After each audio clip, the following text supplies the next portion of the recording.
After the game the other night about the trip to California, building chemistry. What all was involved in that? Well, I think it's important. It's a one of the longer trips that the guys have probably ever been on, with a great opportunity to play some really good teams, and so the games are very important. But you're going to be spending a lot of time with your teammates, and as I always talk about, team chemistry is so important. It's an opportunity for us to continue to build some of that chemistry. Many times the best teams gain their strength on bus trips and in the hotel rooms and training table meals and so forth on the road. And it's just an opportunity for guys to understand that we're all in this together, and it's really important that those bonds are formed all the time, not just during practice and in games. You'll have quite a few games in a short period of time. How I guess that'll give you an indication of where you are too with some things. Yeah, and that's where hopefully our depth helps us some. You play back to back Thursday, Friday, and then an off day, and then Sunday, and then you turn around and you got to play at Illinois on Wednesday. So it's a great challenge for us. These 4 games, and we're kind of looking at them as a 4-game swing, are very, very important in terms of getting a really good read and evaluation of where we're at this younger junction of the season.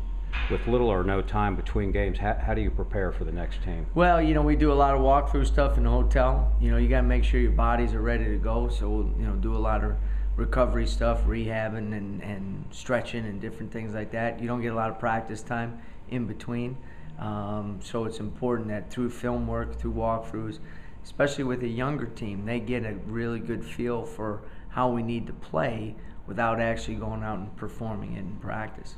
I imagine with the 3 freshmen, you'll be keeping an eye on them too, because this is their first big road trip. Yeah, and it's everything is new to them. The intensity of the preparation, the understanding of, you just don't have to know one guy. You have to know every player on the other team. Switching situation comes up. Robert's got to know what their point guards like to do. And so, that's just an example of what you try to do is use these preseason games in a challenge like a tournament like this to prepare them for the games that are going to come fast and furious come January and February. Throughout the season and throughout your career, have you noticed it for the younger guys maybe being a little faster to adjust, playing on these big road trips with them playing AAU in high school and traveling a bunch throughout their off seasons? Well, I mean the travel is never an issue, but the intensity that the games have to be played with and the importance of the games is always an adjustment for freshmen. They travel a lot in the AAU, but the situation with AAU games is if they lose at noon, they play again at 4. And it doesn't matter. There's always a next game. Here, every game's important. And, that you can play in some of those AAU tournaments and lose every game in your pool and still you're in the best bracket for the tournament game. Here, if you lose the first game, you can't be crowned the champion. So games are, you play 30 of them the whole year, and so games are, the magnitude of each game is even more important.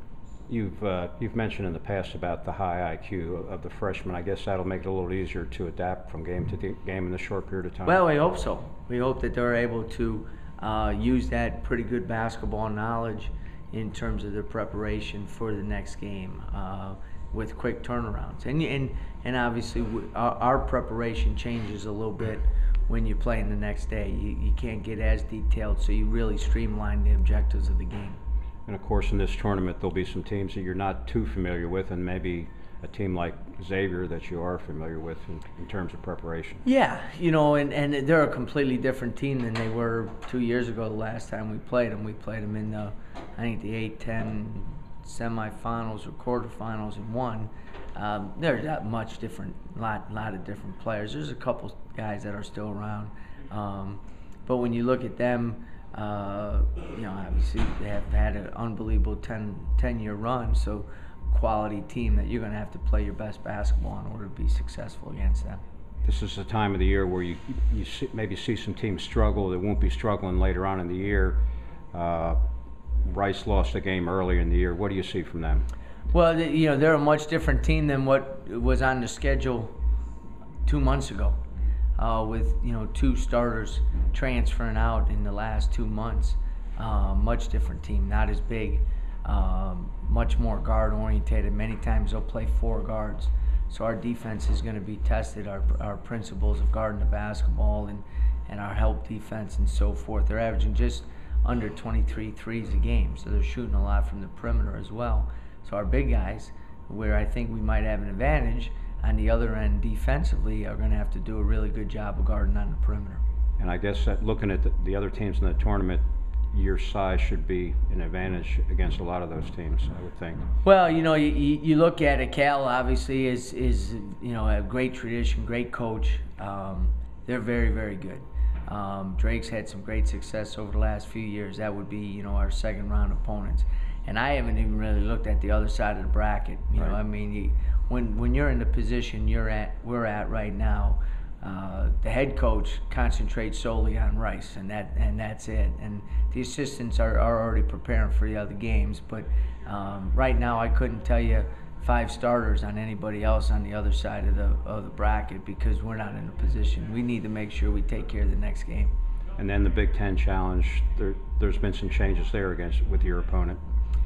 Yeah, Illinois is, again, a storied program.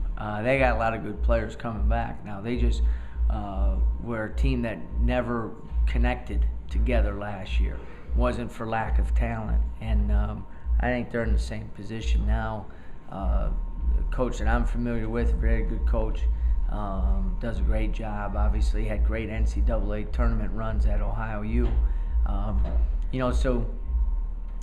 That game, that environment, our guys will, I don't think any of our players have ever played in the Big Ten arena like they have in Champaign. So it'll be a great experience for our guys, no question. Okay, thank you. And then what are you thankful for? What am I thankful for? I'm thankful for the health of my family, my parents, who are healthy and happy and living in the same house that we grew up in, and obviously my wife and my 2 daughters. Very thankful for their constant support and the fact that our move to Atlanta has gone so well in terms of just a great community and a great transition for our young girls. Thankful to be part of Georgia Tech, the tradition we have. Excited about rebuilding it. There's a lot of things that I'm thankful for, and hopefully everybody has a great Thanksgiving as well.